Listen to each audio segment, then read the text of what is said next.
दोस्तों, आज हम बात करेंगे हमारे दिमाग के बारे में। ये दिमाग, जो हमारे शरीर का सबसे महत्वपूर्ण और रहस्यमयी अंग है, हमारे हर विचार, भावना और क्रिया का केंद्र है। ये दिमाग भी अपने आप में एक ब्रह्मांड की तरह है। जैसे ब्रह्मांड में अनगिनत तारे और ग्रह होते हैं, वैसे ही हमारे दिमाग में भी अनगिनत न्यूरॉन होते हैं। अरबों न्यूरॉन की एक ऐसी जटिल नेटवर्क जो हमारे हर थॉट, इमोशन और एक्शन को क्रिएट करती है। ये न्यूरॉन्स एक दूसरे से कम्युनिकेट करते हैं, सिग्नल्स भेजते हैं और हमारे दिमाग को एक अद्भुत मशीन बनाते हैं। हमारे खोपड़ी के अंदर कॉस्मोस का सबसे कॉम्प्लेक्स स्ट्रक्चर मौजूद है। ये स्ट्रक्चर इतना जटिल है कि वैज्ञानिक आज भी इसे पूरी तरह से समझ नहीं पाए हैं। ये प्रकृति का एक ऐसा करिश्मा है जो क्रिएटिविटी, लॉजिक और एम्पैथी के अद्भुत कारनामे कर सकता है। हमारे दिमाग की ये क्षमताएं हमें इंसान बनाती हैं। आइए ह्यूमन ब्रेन के अजूबों में उतरें और इसकी इनर वर्किंग्स को एक्सप्लोर करें। चलिए इस अद्भुत यात्रा पर निकलते हैं और जानते हैं कि हमारे दिमाग के अंदर क्या क्या चलता है। सोचना क्या है? ये हमारे दिमाग का दुनिया को समझने का तरीका है। ये हमारे सेंसेस के जरिए इंफॉर्मेशन लेके उसे थॉट्स, मेमोरीज और प्लान्स में बदलने का प्रोसेस है। इसे ऐसे समझो जैसे दिमाग खुद से बात कर रहा हो। ये न्यूरॉन्स, जो हमारे नर्वस सिस्टम की बिल्डिंग ब्लॉक्स हैं, उनके बीच कम्युनिकेट करने के लिए इलेक्ट्रिकल और केमिकल सिग्नल्स का यूज करता है। हर थॉट, हर मेमोरी, हर सपना इन इंट्रिकेट इंटरैक्शंस का नतीजा है। हमारे दिमाग के अंदर चल रही ये कांस्टेंट चैटर ही हमें सीखने, प्रॉब्लम सॉल्व करने और जिंदगी की कॉम्प्लेक्सिटीज को नेविगेट करने में हेल्प करती है। जागने से लेकर सोने तक हमारा दिमाग लगातार काम करता रहता है, इंफॉर्मेशन प्रोसेस करता है, डिसीजंस लेता है और हमारे एक्शंस को गाइड करता है। इन शब्दों को पढ़ने जैसे सिंपल से एक्ट के बारे में सोचो। आपका दिमाग सिंबल्स को डिकोड कर रहा है, उन्हें मीनिंग दे रहा है और आपको समझने में मदद कर रहा है। यही तो सोचने की ताकत है। इमेजिन करो, आप रात को अकेले चल रहे हैं और अचानक आपको एक आवाज सुनाई देती है। आपका दिल तेज धड़कने लगता है, आपके हाथों में पसीना आ जाता है और आपके सेंसेस अलर्ट हो जाते हैं। क्या हो रहा है? आपका दिमाग, जो हमेशा सतर्क रहता है, उसे एक पोटेंशियल थ्रेट का पता चल गया है और उसने अपने इंटरनल अलार्म सिस्टम को एक्टिवेट कर दिया है। ये प्राइमल रिस्पॉन्स, जिसे फाइट और फ्लाइट रिस्पॉन्स कहते हैं, हमारे डीएनए में हार्डवायर्ड है। हमारे पूर्वजों की विरासत जो जंगलों में खतरों का सामना करते थे। जब दिमाग को किसी थ्रेट का पता चलता है तो वो लीजरली एनालिसिस में समय बर्बाद नहीं करता है।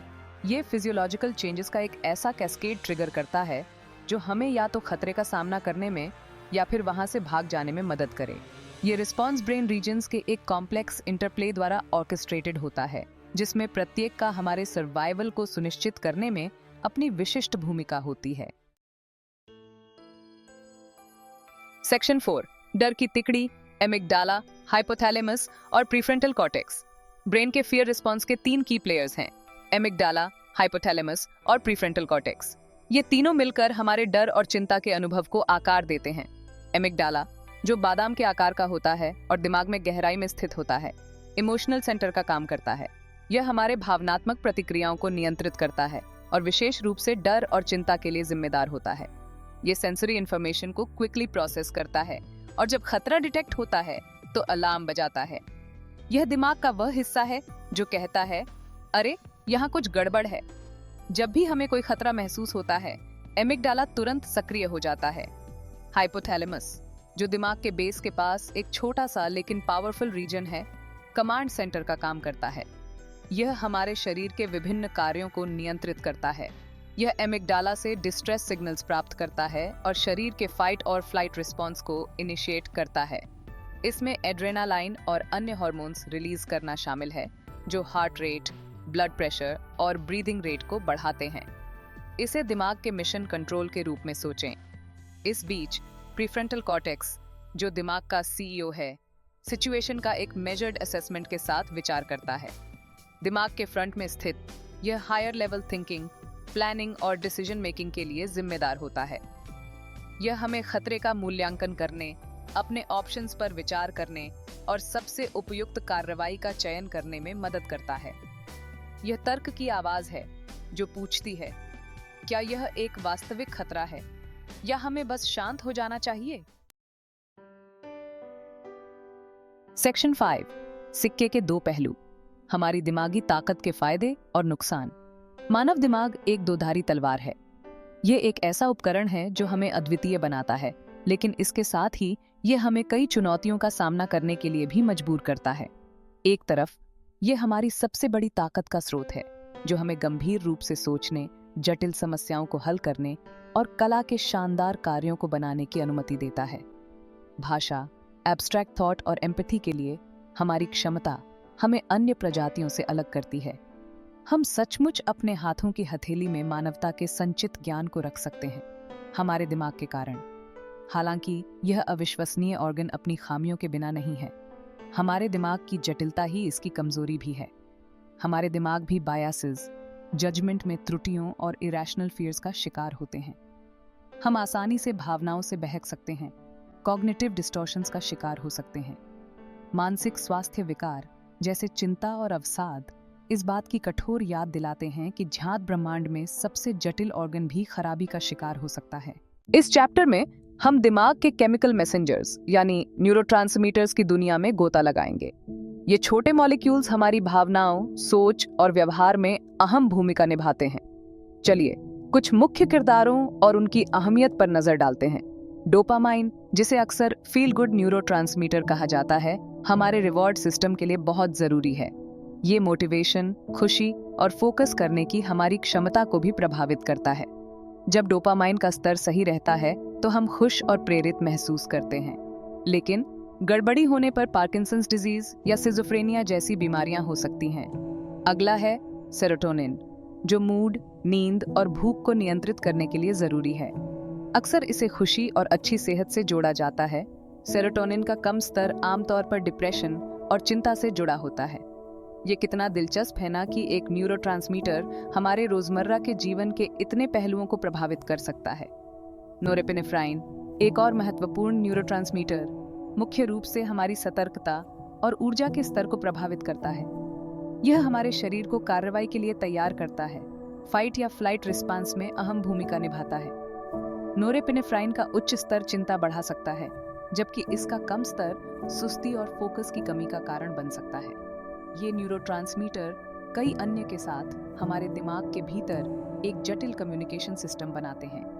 ये हमारे मानसिक स्वास्थ्य और पूरी सेहत को बनाए रखने के लिए मिलकर काम करते हैं। इनकी भूमिकाओं को समझना विभिन्न मानसिक स्वास्थ्य स्थितियों को बेहतर ढंग से समझने और प्रभावी इलाज का रास्ता खोल सकता है। जैसे जैसे हम दिमाग के रहस्यों को खोलना जारी रखते हैं, न्यूरोट्रांसमीटर का अध्ययन एक महत्वपूर्ण सीमा बना हुआ है। ये हमें हमारे दिमाग के भीतर के नाजुक संतुलन की याद दिलाते हैं, जहाँ छोटी से छोटी केमिकल शिफ्ट का भी हमारे जीवन पर गहरा प्रभाव पड़ सकता है। अगली बार हमारे साथ जुड़ें जब हम उस अविश्वसनीय अंग के बारे में और खोज करेंगे जो हमारे अस्तित्व को परिभाषित करता है, मानव मस्तिष्क। दोस्तों, आज हम इंसानी दिमाग के राज खोलते हुए एक कमाल की बात पर पहुंचेंगे, ब्रेन प्लास्टिसिटी। इसे न्यूरोप्लास्टिसिटी भी कहते हैं। इसका मतलब है कि हमारा दिमाग जिंदगी भर नए नर्व कनेक्शन बनाकर खुद को बदल सकता है। इस दिमाग को एक ऐसे मंजर की तरह समझो जो बदलता रहता है। जैसे हम कुछ सीखते हैं, कोई नई स्किल या भाषा, तो दिमाग भी बदलता है। मतलब दिमाग का स्ट्रक्चर और काम करने का तरीका भी बदल जाता है। लेकिन न्यूरोप्लास्टिसिटी सिर्फ नई स्किल्स सीखने के बारे में नहीं है। दिमाग अगर चोटिल हो जाए, जैसे स्ट्रोक से, तो भी वो खुद को ठीक कर सकता है। डैमेज एरिया के आसपास नए कनेक्शन बनाकर काम कर सकता है। ये बात उम्मीद देती है कि दिमाग ठीक हो सकता है। कई लोगों ने दिमागी चोट से उबरकर ये साबित किया है कि हमारा दिमाग कितना जबरदस्त है। उनकी कहानियां हमें याद दिलाती हैं कि दिमाग कोई रुकी हुई चीज नहीं है, वो लगातार बदलता रहता है। तो न्यूरोप्लास्टिसिटी की बात हमें बताती है कि दिमागी और शारीरिक एक्टिविटी बहुत जरूरी है। मुश्किल काम करना, लगातार सीखना, लोगों से जुड़े रहना, इन सब से दिमाग स्वस्थ और बदलने के लिए तैयार रहता है। जैसा कहते हैं ना, use it owner lose it. Brain plasticity को समझने से दिमागी बीमारियों के नए इलाज मिल सकते हैं। ये हमें दिमाग की ताकत पर भरोसा करने को कहती है। दिमाग की ताकत को समझते हुए हमें याद आता है कि ये कितना कमाल का है, कितना बदल सकता है और आगे बढ़ सकता है। अगली बार हम इसी अद्भुत दिमाग के और राज खोलेंगे जो हमें इंसान बनाता है। नमस्ते दोस्तों, आज हम इंसानी दिमाग के कमाल के सफर में आगे बढ़ रहे हैं। हम बात करेंगे हमारे इमोशंस की।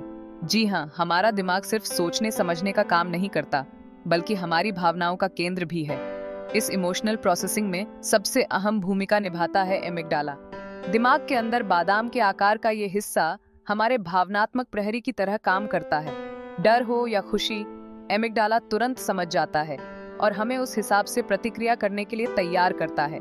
जैसे अगर कोई खतरनाक स्थिति बनती है तो एमिगडाला सबसे पहले एक्टिव होता है और हमारे अंदर फाइट या फ्लाइट रिस्पॉन्स को ट्रिगर करता है। लेकिन एमिगडाला अकेला काम नहीं करता, साथ में आता है प्रीफ्रंटल कॉर्टेक्स, जो हमारे दिमाग का एग्जीक्यूटिव हब है। ये हिस्सा सोचने, विचारने, प्लानिंग करने और सामाजिक व्यवहार को नियंत्रित करने जैसे काम करता है। ये एमिगडाला के तुरंत होने वाले रिएक्शन पर ब्रेक लगाने में हमारी मदद करता है, ताकि हम किसी भी स्थिति में सोच समझकर जवाब दे सकें। इन दोनों हिस्सों के बीच का तालमेल बहुत ही नाजुक है। जैसे जब हमें खुशी होती है तो प्रीफ्रंटल कॉर्टेक्स और एमिगडाला मिलकर काम करते हैं। ये डोपामाइन और सेरोटोनिन जैसे न्यूरोट्रांसमीटर रिलीज करते हैं, जिससे हमारे दिमाग में खुशी की लहर दौड़ जाती है। वहीं दूसरी तरफ जब हम स्ट्रेस में होते हैं तो एमिगडाला प्रीफ्रंटल कॉर्टेक्स के शांत करने वाले प्रभाव को दबा देता है, जिससे घबराहट और आवेग में लिए गए फैसले सामने आते हैं। इस संतुलन को समझना बहुत जरूरी है, क्योंकि हमारे इमोशनल रिस्पॉन्स सीधे हमारे व्यवहार और निर्णय लेने की क्षमता को प्रभावित करते हैं। एक अच्छी तरह से संतुलित इमोशनल सिस्टम हमें जिंदगी की चुनौतियों का सामना लचीलेपन और समझदारी से करने में मदद करता है। इसके विपरीत एक अति सक्रिय एमिगडाला या कम सक्रिय प्रीफ्रंटल कॉर्टेक्स हमारे रिश्तों, काम और जीवन की गुणवत्ता को प्रभावित कर सकता है। तो जैसे जैसे हम दिमाग की भावनाओं में भूमिका को और गहराई से समझते हैं, ये साफ हो जाता है कि हमारी भावनाएं सिर्फ कुछ पलों का अनुभव नहीं है, बल्कि हमारा अभिन्न अंग है। ये हमारे आपसी व्यवहार को आकार देती हैं, हमारे चुनावों को प्रभावित करती हैं और अंततः हमारे मानवीय अनुभव को परिभाषित करती हैं। इस अविश्वसनीय अंग के बारे में और जानने के लिए हमारे साथ बने रहें, जो हमें विशिष्ट रूप से मानव बनाता है। चलो दोस्तों, वापस आ गए हैं हम इंसानी दिमाग के अजूबों की सैर पर। आज हम बात करेंगे एक कमाल की चीज के बारे में, मेमोरी। मेमोरी वो धागा है जो हमारे बीते हुए लम्हों को आपस में जोड़कर हमें वो बनाता है जो हम हैं। मेमोरी से ही हम सीखते हैं, बदलते हैं और आगे बढ़ते हैं। मेमोरी को मोटे तौर पर 3 हिस्सों में बांटा जा सकता है: short term memory, long term memory और वर्किंग मेमोरी। हर एक का अपना खास काम होता है और दिमाग के अलग अलग हिस्सों में इन्हें प्रोसेस किया जाता है। शॉर्ट टर्म मेमोरी एक टेम्पररी स्टोरेज की तरह काम करती है, कुछ सेकंड से लेकर मिनटों तक जानकारी रखती है, जैसे कोई फोन नंबर याद रखना बस डायल करने के लिए। इस तरह की मेमोरी के लिए प्रीफ्रंटल कॉर्टेक्स मदद करता है, दिमाग का वो हिस्सा जिसके बारे में हम इमोशंस वाली बातचीत में पढ़ चुके हैं। दूसरी तरफ लॉन्ग टर्म मेमोरी एक विशाल लाइब्रेरी की तरह है, जो सालों, यहाँ तक कि पूरी जिंदगी तक जानकारी संभाल कर रखती है। इस काम में हिप्पोकैम्पस अहम रोल निभाता है। दिमाग के अंदर गहराई में स्थित हिप्पोकैम्पस शॉर्ट टर्म मेमोरीज को लॉन्ग टर्म मेमोरीज में बदलने में मदद करता है। इसी प्रोसेस को कंसोलिडेशन कहते हैं। इसकी वजह से ही आप अपना स्कूल का पहला दिन या अपना पसंदीदा बचपन का खेल याद रख पाते हैं। वर्किंग मेमोरी को अक्सर दिमाग का स्क्रैच पैड कहा जाता है। ये थोड़े समय के लिए जानकारी रखने और उसे इस्तेमाल करने की काबिलियत होती है, जैसे दिमाग में कोई गणित का सवाल हल करना या कोई रेसिपी याद रखना। इस तरह की मेमोरी के लिए प्रीफ्रंटल कॉर्टेक्स और पैराइटल लोब्स दोनों साथ काम करते हैं, जिससे हम एक साथ कई सारी जानकारियां संभाल सकते हैं। लेकिन दिमाग इतनी अच्छी तरह से यादें स्टोर और वापस लाने का काम कैसे कर लेता है? इसका जवाब है न्यूरॉन्स और सिनेप्सिस के जटिल नेटवर्क में। जब हम कुछ नया सीखते हैं तो न्यूरॉन्स के बीच के सिनेप्टिक कनेक्शन मजबूत हो जाते हैं। इस प्रोसेस को सिनेप्टिक प्लास्टिसिटी कहते हैं, जो मेमोरी बनाने और सीखने के लिए बेहद जरूरी है। लेकिन मेमोरी बेफिक्र नहीं होती। स्ट्रेस, नींद की कमी और उम्र बढ़ने जैसी चीजें हमारी याद रखने की क्षमता पर असर डाल सकती हैं। एमिगडाला, जिसके बारे में हमने इमोशंस के संदर्भ में बात की थी, ये भी मेमोरी को प्रभावित करता है। भावनात्मक अनुभव ज्यादा याद रहते हैं, क्योंकि एमिगडाला इन घटनाओं को दिमाग में गहराई से बिठा देता है। मेमोरी के काम करने के तरीकों को समझने से न सिर्फ हमारे अतीत के रहस्य खुलते हैं, बल्कि सीखने को बेहतर बनाने और मेमोरी से जुड़ी बीमारियों के इलाज के रास्ते भी खुलते हैं। दिमाग की सैर पर हमारे साथ बने रहिए। इस अविश्वसनीय अंग के भीतर छिपे राज को एक एक करके खोलते चलेंगे। दोस्तों, इंसानी दिमाग के खोजियों, स्वागत है वापस। आज हम नींद की दुनिया में गोता लगाएंगे, जो रहस्यमयी भी है और जरूरी भी। नींद वो अदृश्य धागा है जो हमारे दिमाग को तरोताजा करता है, हमारी ऊर्जा को भरता है और हमें बेहतरीन ढंग से काम करने में मदद करता है। चलिए शुरू करते हैं नींद के अलग अलग चरणों को समझने से। हमारा नींद का चक्र 2 मुख्य प्रकारों में बंटा है, non REM rapid eye movement नींद और आरईएम नींद। नॉन आरईएम नींद आगे 3 चरणों में बंटी है, जहां हर चरण पिछले से गहरा होता है। चरण 1 सबसे हल्की नींद है, एक ट्रांजिशन फेज जहां आप कभी सोते हैं कभी जागते हैं। चरण 2 में आपके दिल की धड़कन धीमी हो जाती है और शरीर का तापमान गिरता है, जो आपको गहरी नींद के लिए तैयार करता है। चरण 3 जिसे अक्सर गहरी नींद या स्लो वेव नींद कहा जाता है, सबसे ज्यादा आराम देने वाला चरण है, जो शारीरिक रिकवरी और विकास के लिए बहुत जरूरी है। फिर आती है आरईएम नींद, वो दिलचस्प चरण जहां हम ज्यादातर सपने देखते हैं। आरईएम नींद के दौरान हमारे दिमाग की गतिविधि बढ़ जाती है, लगभग हमारी जागृत अवस्था जैसी। यह चरण संज्ञानात्मक कार्यों जैसे याददाश्त को मजबूत करना, समस्याओं को हल करना और भावनाओं को नियंत्रित करना के लिए बहुत जरूरी है। लेकिन हमारा दिमाग इन नींद के पैटर्न को कैसे नियंत्रित करता है? इसका जवाब न्यूरोट्रांसमीटर और दिमाग के क्षेत्रों के जटिल तालमेल में छिपा है। हाइपोथैलेमस, दिमाग का एक छोटा लेकिन शक्तिशाली हिस्सा, हमारे सोने जागने के चक्र को बनाए रखने में एक महत्वपूर्ण भूमिका निभाता है, जिसे सर्कैडियन रिदम भी कहा जाता है। यह प्रकाश संकेतों पर प्रतिक्रिया करता है और मेलाटोनिन, नींद के हार्मोन के उत्पादन को नियंत्रित करने में मदद करता है। इस बीच ब्रेनस्टेम हाइपोथैलेमस के साथ संवाद करके जागने और सोने के बीच ट्रांजिशन को नियंत्रित करता है। संज्ञानात्मक कार्य और समग्र स्वास्थ्य के लिए नींद के महत्व को ज्यादा नहीं बताया जा सकता। नींद के दौरान दिमाग एक तरह की हाउसकीपिंग करता है, दिन के दौरान जमा हुए विषाक्त पदार्थों और बेकार चीजों को साफ करता है। यह सफाई प्रक्रिया दिमाग के स्वास्थ्य को बनाए रखने और न्यूरोडिजेनरेटिव बीमारियों को रोकने के लिए बहुत जरूरी है। हालांकि सभी को आरामदायक नींद नहीं आती। इंसोम्निया, स्लीप एपनिया और नार्कोलेप्सी जैसी नींद की सामान्य बीमारियां दिमाग के कार्य और समग्र स्वास्थ्य को काफी प्रभावित कर सकती हैं। इंसोम्निया सोने या सोते रहने में असमर्थता, संज्ञानात्मक हानि और भावनात्मक अस्थिरता का कारण बन सकती है। स्लीप एपनिया, जिसमें नींद के दौरान सांस रुक रुक कर आती है, गंभीर स्वास्थ्य समस्याओं का कारण बन सकती है, जिसमें हृदय संबंधी समस्याएं भी शामिल हैं। नार्कोलेप्सी, अचानक नींद के दौरे की स्थिति दैनिक जीवन को बाधित करती है और काफी दुर्बल कर सकती है। दिमाग और नींद के बीच के संबंध को समझने से हमें न केवल एक अच्छी रात की नींद की ताकत को समझने में मदद मिलती है, बल्कि नींद की बीमारियों के इलाज और समग्र स्वास्थ्य में सुधार के रास्ते भी खुलते हैं। दिमाग के इस अद्भुत अंग के रहस्यों को उजागर करते हुए इस अविश्वसनीय यात्रा पर हमारे साथ बने रहें।